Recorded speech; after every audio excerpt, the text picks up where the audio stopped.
Isinasapinal na ngayong araw ng pamahalaan ng Moro Islamic Liberation Front o MILF ang mga mekanismo upang masimulan na ang normalization process o decommissioning ng MILF forces at mga armas nito.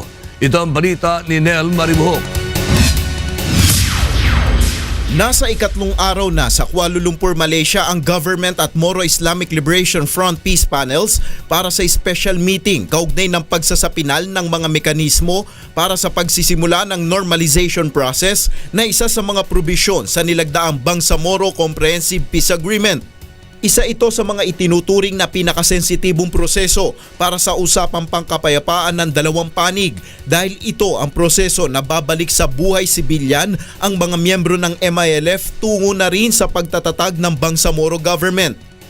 Pangangasiwaan ito ng 6 na miyembro ng International Decommissioning Body kabilang na ang 3 eksperto mula sa 3 bansa.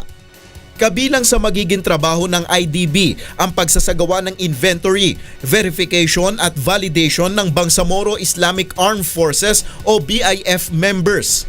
Kasama na rito ang mga paraan kung papaano kokolektahin ang mga armas hanggang sa paglalagay sa magiging storage nito na babase sa napagkasunduan ng dalawang panig.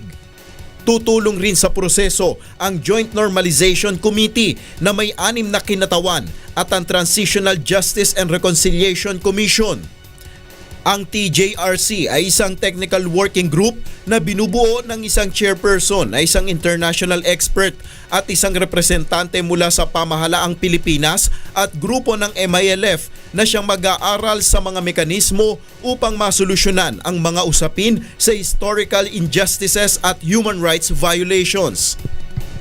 Ngayon dinidinig na sa mababang kapulungan ng Kongreso ang proposed Bangsamoro Basic Law.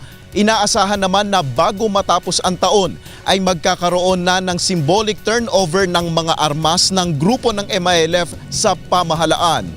Nel Maribuhok, UNTV News Worldwide.